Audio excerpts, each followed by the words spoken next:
Welcome back to Beyond the Gray. Last week, I talked to you about a first part series of 2. Today is that second part. And I shared a lot with you about my drinking story. But I want to tell you that this isn't really about quitting drinking or quitting anything. Maybe it's about starting something. And this isn't about just making one decision. This is about building a foundation for why you want to make some sort of improvement in your life. Whether that is giving up something or creating a new habit to get you to your goals. And last week, I talked a lot about needing to have a desire to make those changes.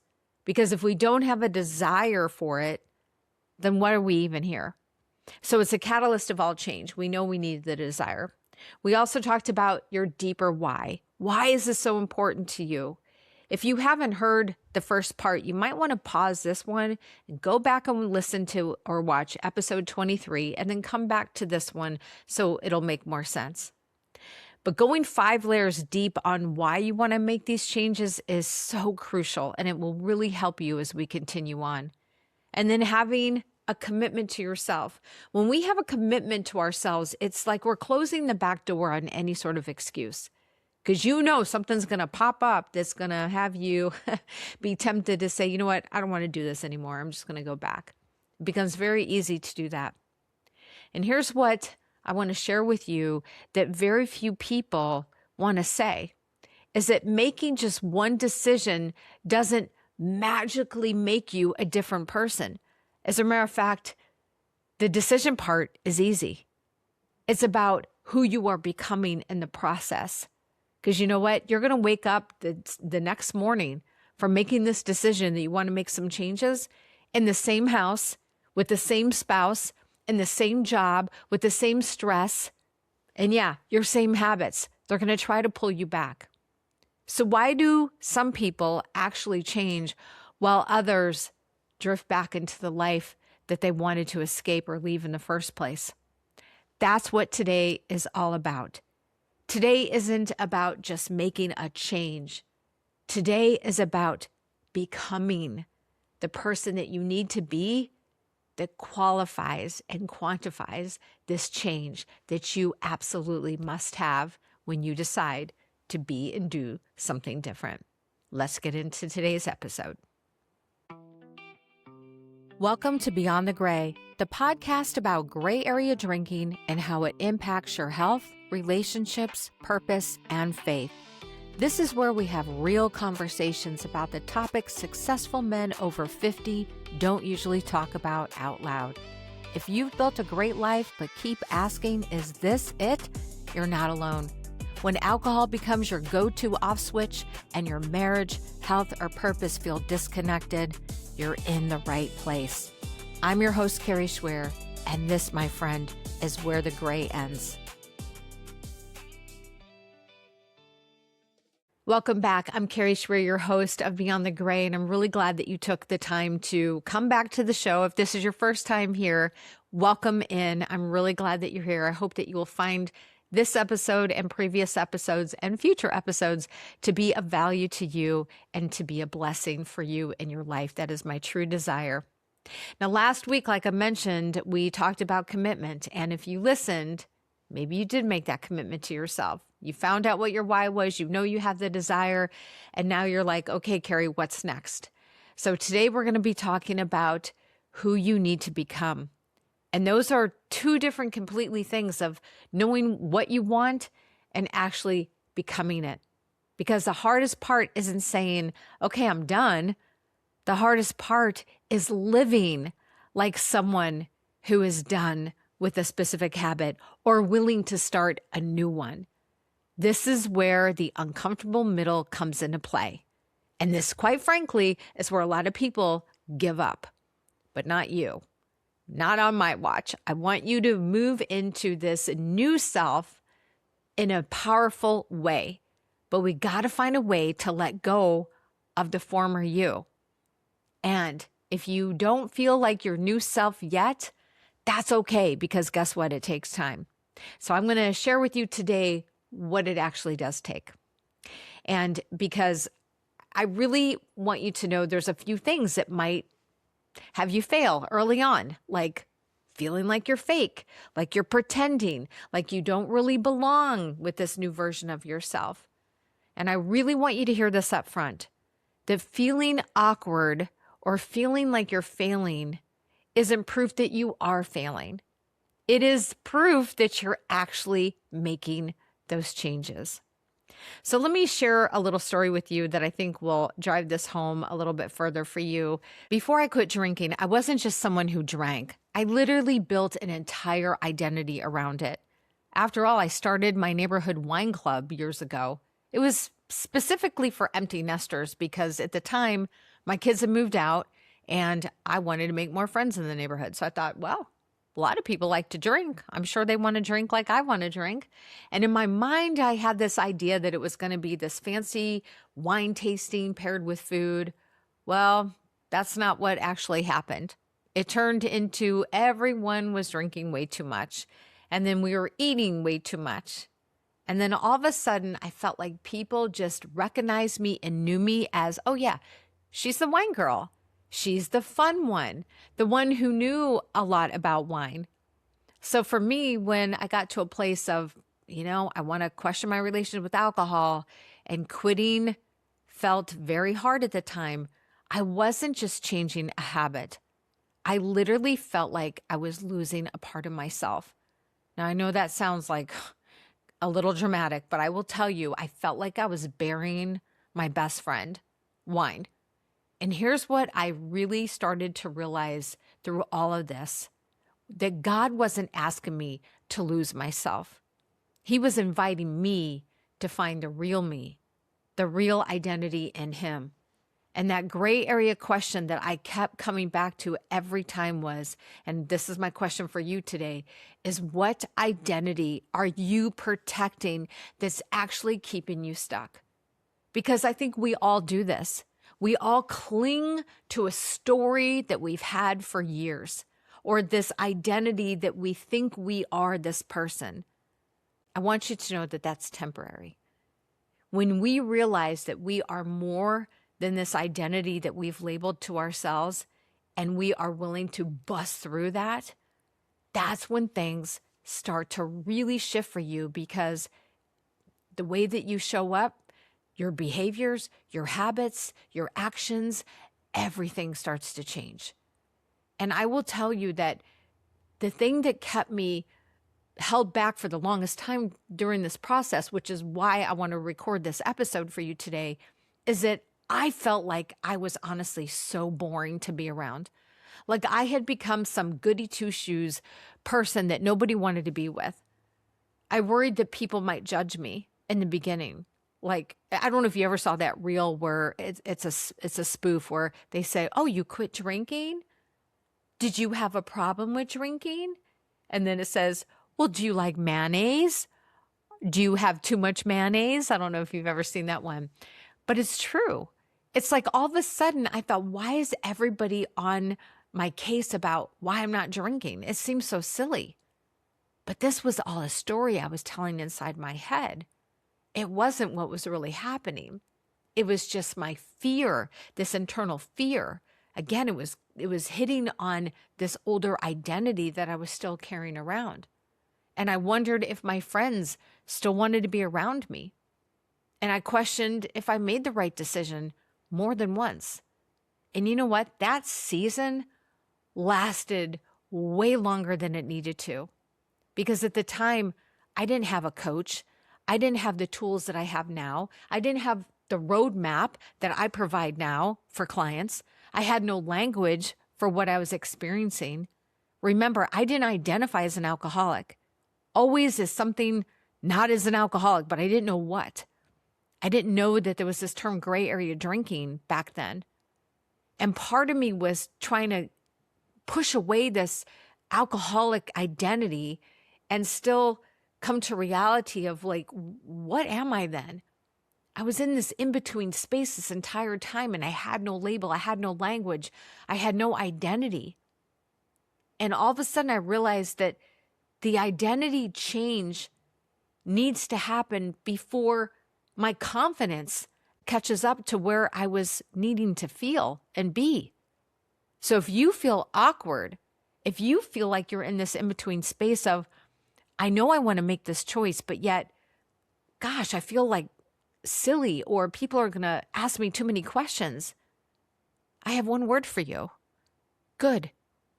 And I know that's a little like, wow, I can't believe she just said good because I feel awkward. You know what that means? That means that you're growing.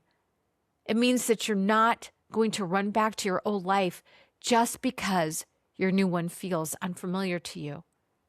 It's okay that you feel that way. As a matter of fact, it's good. You know, one of the biggest mistakes that we make is that we wait until we feel different. And that is completely backwards. We have to be willing to do some action first. Action will always come before the identity actually sinks in. So every promise that you keep to yourself becomes evidence. And you know what happens over time?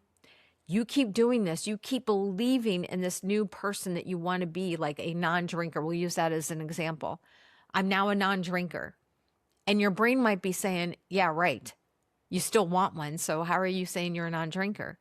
But every time you say that, every time you have action behind it, it builds belief. And you know what belief builds? Identity. And then identity builds consistency. And that, my friend, is the order.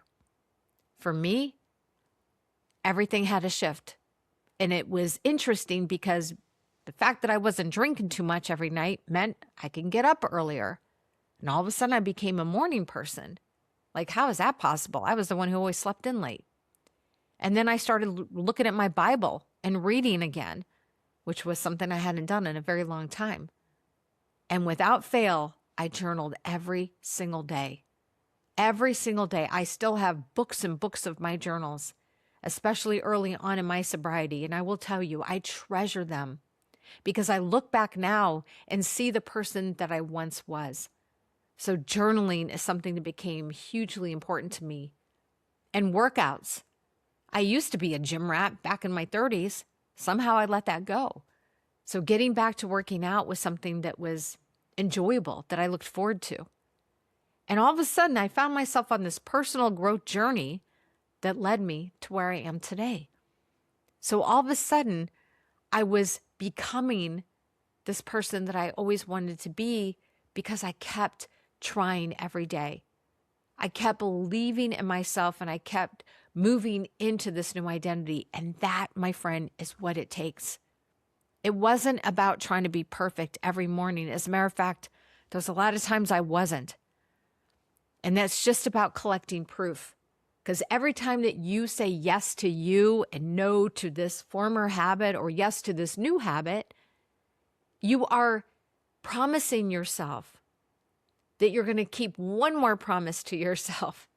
And when you do that, that becomes evidence. And just like that, you become a little bit more like the man or the woman that you want to become.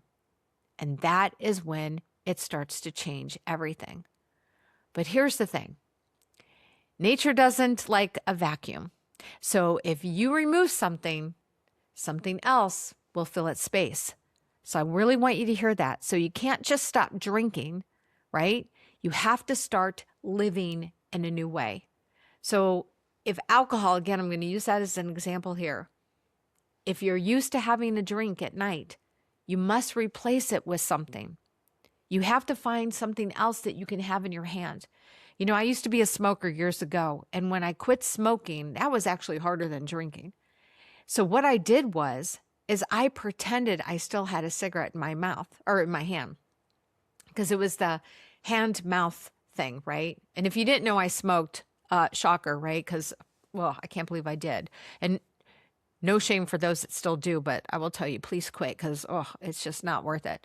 But what I did was I pretended. So I got a pen here. I'll use this as an example if you're watching me on video. I would literally pretend I'd smoke. And so I would put it up to my mouth and then I would blow it out like I was smoking. And what I found that did for me was just that breathing in the air and breathing out was good for my autonomic nervous system. It was actually calming me down. So just pretending to have a cigarette in my hand and breathing in and breathing out, just that act was my replacement. So when I quit drinking, tonic water was my go-to instead of wine. I love tonic water with a lime, or club soda with a splash of cranberry. Just having something in your hand as a replacement was huge. Another thing that I would do is I'd go for a walk instead of pouring a drink, because that's a good habit to have. And I would read instead of scrolling. So if that's something that you are dealing with yourself, if you want to work on your scrolling habit, if you're on social media too much, pull up a book instead. Maybe even the Bible. Pray instead of escaping. Go to your creator and ask him for help. And learning instead of numbing. Boy, that's a concept, right? I will tell you, I became a bookworm, a study girl. I wanted to learn everything I possibly could. And that's a great way to use that as something else that you want to do, as another option that you can do. It isn't about deprivation. None of this is. It might feel that way in the beginning when you first make the decision, but it's not. It's about you building a life that you don't need to escape from. And it's good to have those things in place to know what those alternatives are that you can be doing. So I want to give you another little lesson that I learned, because this is one of the biggest ones that I learned over my time, is that a lot of people don't have what I call a ceiling on what they're willing to do in a day. You know, it's like they have, I'll give you an example, like performing the perfect workout or having the perfect morning or the perfect food all day long. And then life happens and they miss one day or they miss one good meal that they messed up on, and then they quit. And instead, they build a floor. So I want you to ask yourself, what's the minimum thing that you are willing to do no matter what? What is it for you? And I will tell you, for me, like without fail, every single day, my floor that I must get in is prayer, reading in the Bible somewhere, journaling, and doing some sort of movement, even if it's only 3 minutes. I kid you not. It still counts. It's the effort. Maybe it's a short walk. That still counts too. Maybe it's just 5 minutes down the road and back or around the block. One healthy decision still counts. It's effort. And you know what? Some days you're going to hit your ceiling where you're like, you know what? I'm going to have a killer workout at the gym. I'm going to drink my 120 ounces of water. I know that's like a lot of water, but if you're a bigger person, you need to be drinking that much. There's going to be days that you're barely going to hit the minimum or the floor. And there's times that you're going to knock it out of the park. And can I tell you, both of those are wins. The goal here isn't about perfection. But when we start to stack daily habits and we do it every day with execution and effort, we start to build that evidence on this new identity that we're building. It really is the way to change. It is the way that it works. You know, and I will tell you too that there were a lot of nights that I wanted wine. I was very tempted quite a few times, especially in those first 18 months. I remember the very first vacation I went on when I quit drinking, I had just turned 50, which, by the way, is almost 10 years ago. Oh my gosh. Anyway, another story for another day. And I was the only one that wasn't drinking. We were at an all-inclusive resort. Everyone around me was drinking except for me. That was stressful. I will tell you again, because I didn't have the tools that I have now. I didn't know what to do back then. I didn't realize the importance of identity that I'm sharing with you today. I didn't realize the importance of daily habits that support this new identity. So whether it was going to parties or stressful days at work or having hard conversations, you know, there's moments like that that just don't magically disappear because you decided to quit a habit or start a habit. But I learned to ask one question every single time that really made the biggest difference, which is, what version of Kari is making this decision today? Is it the old version or the woman that I am becoming? Because every single decision that I made from that point on and still do today is I want to know, is it a vote for my future or my past? And that's something I really want to evoke for you or provoke you into change, is for you to think about that yourself. Everything that you do, is it for the version that you want to become, or is it still staying locked into who you were? Last week we talked about your why becoming your pillar. Do you remember that? And again, if you haven't listened to part 1, episode 23, go back and listen to that, because it's really important to build this foundation. But when you know what your why is, it becomes a strong pillar for you, right? And then this week, we're talking about habits become your proof. And then all of a sudden, your identity grows one decision at a time. None of this happens overnight. None of it's perfect, and it needs to be consistent. That's the biggest thing. That's what I want for you. And again, if drinking isn't your thing, fill in the blank for what is. If today's episode stirred something in you, listen, you got to take one action, just one. So I made it easy for you to take that one action. Down below in the show notes, just download the free 28 tools for questioning the drink. And again, if drinking isn't your thing, you can still use this list that will help you. There's all kinds of tools in there that will really support your decision when you're trying to make a change and you're having a little bit of like, I don't know how to do that. It will really help you. So go ahead and download it. You don't even have to put your email in. It's free. Just download it right there. It's a link. And listen, whatever gray area you're working on, just start there.